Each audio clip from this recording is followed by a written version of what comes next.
We look for the needs of our dancers to continue grow, and we need for needs of our audiences and learn something new about different styles.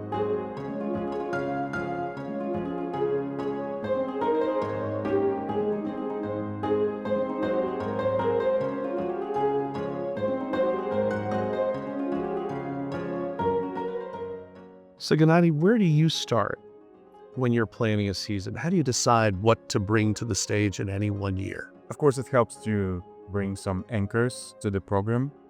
Every season is different depending on if it's heavier on the classical side or contemporary side. I try to balance it out with smaller works that are coming in. So, Cicely, as Gennady's coming up with options for the season, what's your role? How do you help him? We start with a conversation of kind of like a menu of options, and then comes a lot of research about availability, production assets of people. How do you build the expenses and figure out what the big variables are? All those pieces in a contract cost money and relate to the budget. So we have the fees for choreographers, stagers, composers, conductors. Inspiration comes first. Yes, we are diving into the financial right of it, but of course the inspiration comes first. One of the things that you've been really working on is elevating the caliber and the prestige of the company. So how does that play into your artistic selections as well? Well, when I joined Atlanta Ballet, the company was on a smaller side. Now we're a good medium-sized company that is capable of producing larger works. With the addition also of this Atlanta Ballet 2 dancers, we're able to bring full lengths, like 3-act full length ballets, which was impossible before. Where is the company overall, and how many dancers you have who can perform at a level that opens up new options in choreography to new options in programs? We look for the needs of our dancers to continue grow, and we need for needs of our audiences and learn something new about different styles. And that's why we're working in so many different directions at the same time. I think it's also like attracting the choreographers too, because of what Gennady has done with the company. When we ask choreographers, they want to come and work with the company. And I think that that's a big part of what's making Atlanta Ballet successful right now. It's about building a trust that we're capable, we're able, and we're bring the best product onto the stage. Can you talk a little bit about how you think about nurturing new voices? It all bit by bit stays in your head and teaches you or gives you food for thought and appreciation for how things are being developed. And of course, you bring your own ways, your own tactics even to develop, to see, to something that would spark an idea and give you a thought that, well, maybe this person or this choreographer might be becoming one that people will be interested in. Right at the end of our Nutcracker run, you told me about this new idea to do a ballet on the life and career of Coco Chanel. Can you tell me how that conversation began with your artistic colleague?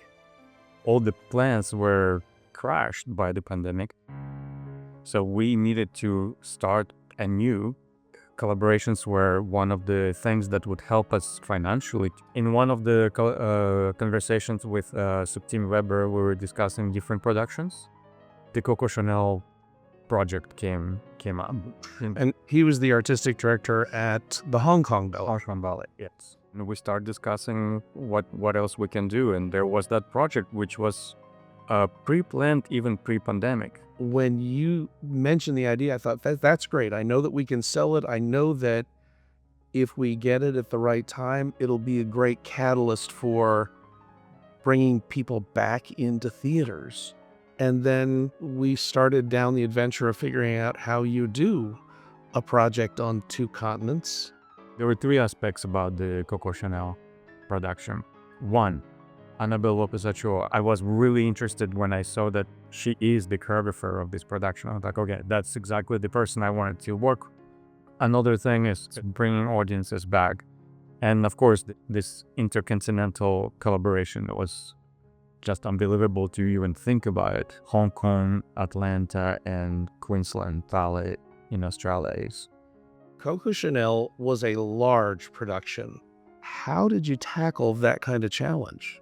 Yes, it's a big production, full-length ballet, 2 acts, has a lot of costuming, and all the scenery and the costuming were produced in Hong Kong in their shop. This production was meant to be built transportable, so those logistics were quite challenging.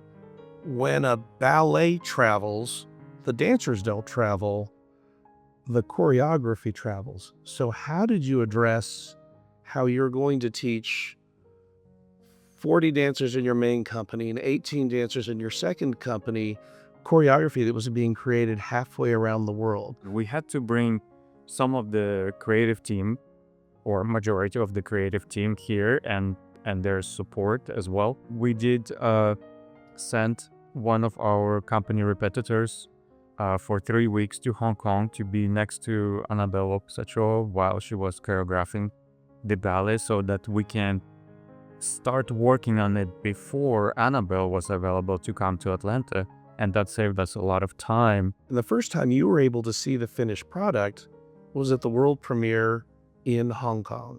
I was trying to take as much as I can so that when I came back to Atlanta, I knew what to prepare, what to work from, what angles, how to fit it onto stage, how to fit it in a pit, because the pits are different size.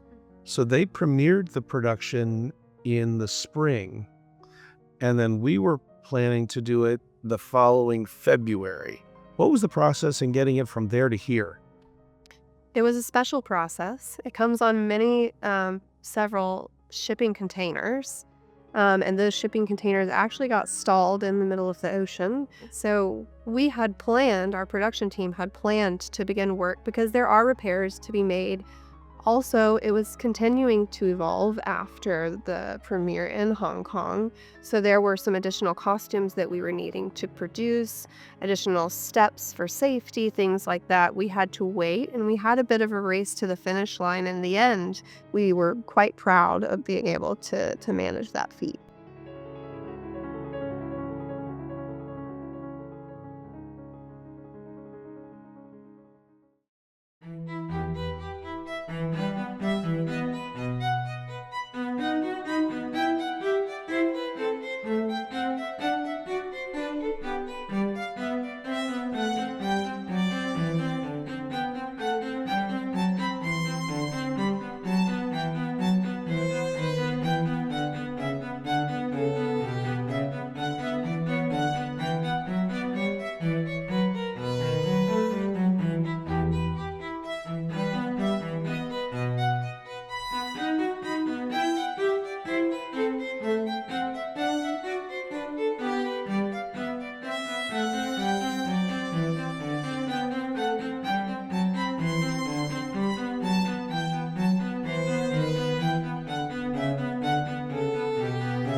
Made in Georgia.